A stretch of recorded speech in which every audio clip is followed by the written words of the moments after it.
midnight Saturday wine tasting with moi, Gina. Let's drink some wine. 'Cause why not? I am so sorry for that one. We are gonna start with Madson. Madson Winery. Santa Cruz Mountains of California, south of San Francisco. Two gentlemen. In 2017, they were able to gather quite a bit of Chardonnay from a single vineyard in the site and decided to play around with it and do it in a Vin Jaune style. Vin Jaune as in yellow wine of Jura, France. So in this bottle, 100% Chardonnay, single vineyard, pressed, fermented, placed into old oak barrels to age uninterrupted for 24 months. They did play around with the yeast, so putting a yeast veil on top to replicate the Vin Jaune style, so aging underneath that, so not totally oxidative, giving it that nuttiness, a little creaminess, a little, I always get lemony qualities with Vin Jaune. So let's see how it compares. It looks like a yellow wine. There is a lot of color to it. It is pretty bright yellow golden. It is clean and pristine. There is no sediment to it. I mean, honestly, I think I've seen like super robust Chardonnays done in oak that have similar looks to this. It's semi-aromatic. It's not as aggressive as some Vin Jaunes I've had in the past, but there are certainly similar qualities in there. It smells warm. It smells almost a little custardy, lemon custardy. It smells a little nutty, but not quite to that sherry fino Vin Jaune aggressive punch in the face. It's much more subtle. Should we taste it? Hey y'all, happy Saturday night.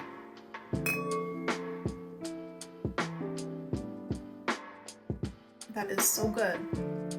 That is so good. Like I was getting on the nose, a more subtle style of Vin Jaune that's happening on the palate. It's lightly roasted nuts, almost like a lemon creme brulee, slight toastiness, slight brioche. There's a little salinity, there's definitely some acid. What it kind of reminds me of is like kettle corn.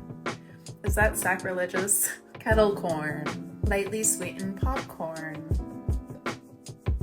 It's not a sweet wine in any way, but it has this really wonderful, sweet, savory, salty quality to it. Like Vin Jaunes do, but just not as aggressive. I could drink this all night. There's no funkiness. As it warms up too, like you really start to get caramelized apple with shortbread. It really brings out this beautiful sweetness. Like there's a lot of sweetness in this wine. And not residual sugar sweetness, but just creamy, saturated, like fatty saturated sweetness. Man, this is 2017. They aged it for 2 years. What has it been doing since being bottled? I almost get a slight like reductive quality on there too.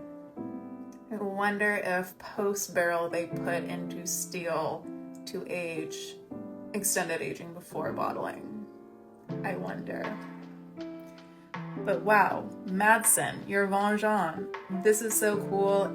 This is your USA OK Vin Jaune. Don't sweat about it, just drink it. But cool. Chardonnay done in a Vin Jaune style from the Santa Cruz Mountains of California. Times are changing, kids. Times are changing. Delish. Let's move on. And we're gonna go quite different. We're gonna go to the south of Rhone. We're gonna go Domaine de la Janasse.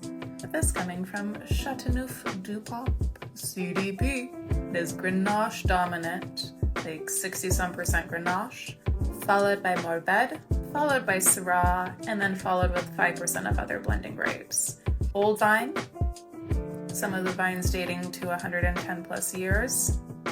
2020 vintage, aged between 12 to 18 months. I saw some contradictory information online. In French oak, varying sizes with a very small amount being new. Most of it is neutral. Should we check it out? It looks like a red wine.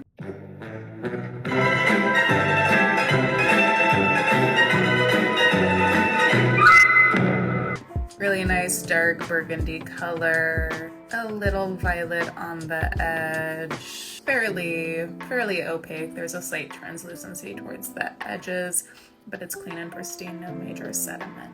It's fairly aromatic. It smells juicy and brambly.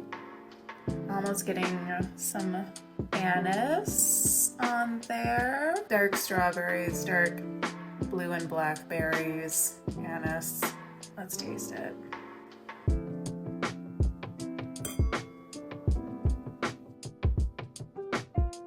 There's a show happening in the mouth right now. Wow, there's a lot happening here. Nose translates onto the palate. You get the blue fruits, the black fruits, and the really ripe cherries upon entry. It then expands. You get more spice and anise, a little heat, and then it expands even more. It just keeps like digging deeper into the mouth, just going deeper and further and wider. And towards the back, I mean, it's still expelling flavors, but you start getting the heat of the alcohol, and it just really it opens up the olfactories. This sounds terrible, it burrows its way into you.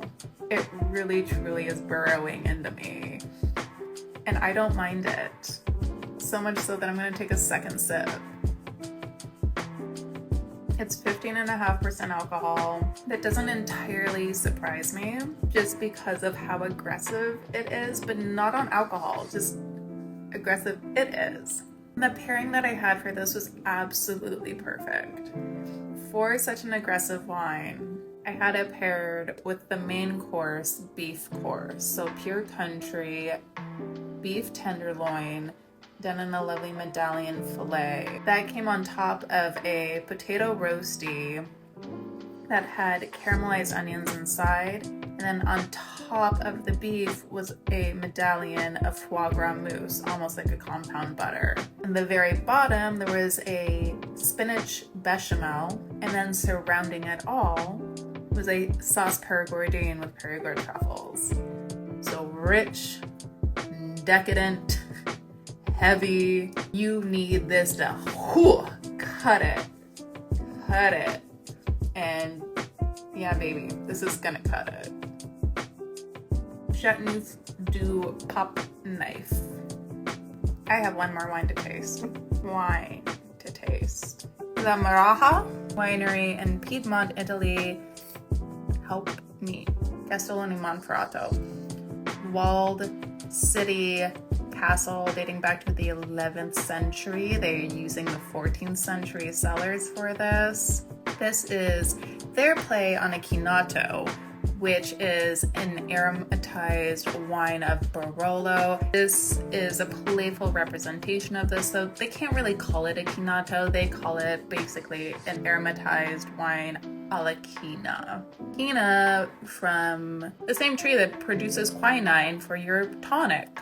So the base of this is a red wine from Ruché grapes. It is then blended with a neutral grape spirit that has been infused with bark, with wormwood, orange rinds, herbs. Yes.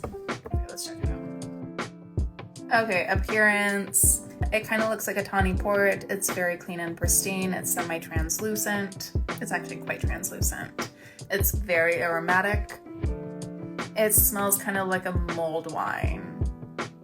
It doesn't smell astringent. It doesn't smell alcoholic. It smells warm. It definitely smells like there are additional elements being put into it, but in a very serene way. I am getting cinnamon, but like warm cinnamon, warm gingerbread, dried orange rind, black pepper.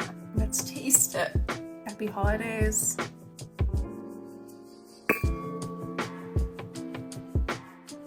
This is gingerbread in liquid form.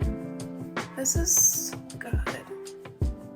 With a little like red raspberry coulis. So I think we're at 17% alcohol.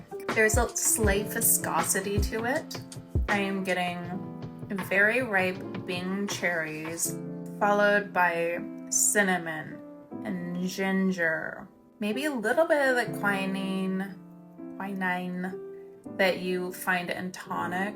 I can see that. Wormwood, clove, and anise. It reminds me somewhat of a red vermouth or a sweet vermouth, but not nearly as astringent, not nearly as aggressive.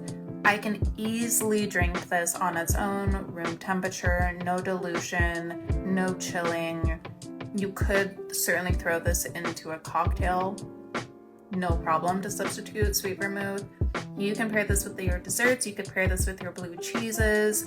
Oh, you could just pour this on its own. You could mix this in with cocktails, with hot toddies.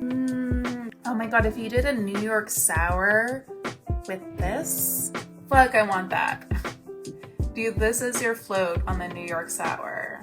Okay, it's been a night.